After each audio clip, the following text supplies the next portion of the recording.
There's a so we're really doing this feel to what they're doing at safety. So that's kind of where we are. I mean, we talked about it a little bit this morning on the Growler, but you know, last week you were here. It was cut down day, right? 4 o'clock, cut down day. They're down to 53, and then but they're going to go shopping.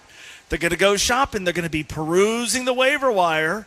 All the solutions are going to present themselves in the form of players cut by other teams, and then at noon the next day, none.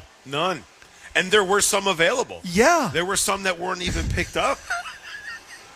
That would have made plenty of sense. And I guess it's something to say we like PJ Jules, your guy. Yeah.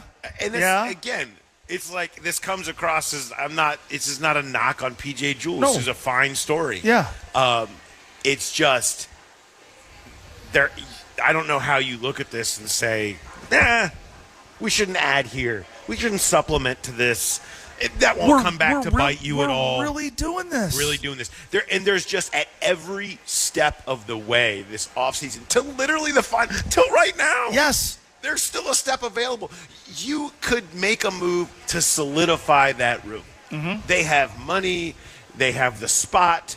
They have the option. Like, you could bring somebody in there who could make you feel more comfortable if something happens to Geno Stone or to Jordan Battle. I would have wagered a large amount of money the day after last season ended that at some point, first wave of free agency, second wave of free agency, draft, those post-draft free agents, cut down day, a trade, somewhere, a safety was going to materialize. If you would have said, let's wager an amount of money, Mo, let's do it, I would have said, okay, cool.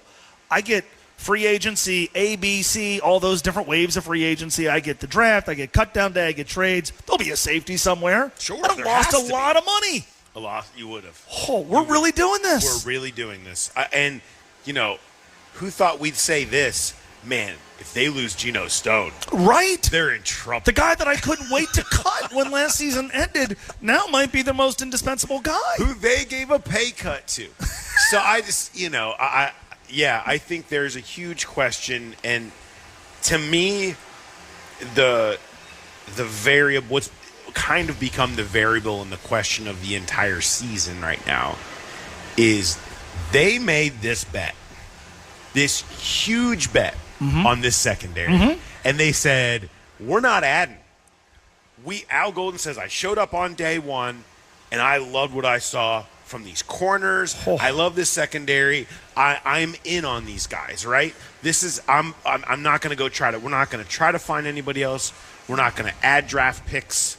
We're going with these guys, and we are going to build. They're going to be the reason this defense digs itself out. Is going to be Dax Hill and Cam Taylor-Britt and DJ Turner and Josh Newton and Jordan Battle and Geno Stone and others like them that are hanging out in the background perhaps, and that's going to be the reason. What a huge bet on zero real proof of concept in terms of consistency over an entire season for any of them. And maybe it does come together, but I think it's the biggest variable that can define whether this team is real. Like, let's talk about this team in terms of the Super Bowl, or, oh, that's a cute story. Burrow's got that great offense again.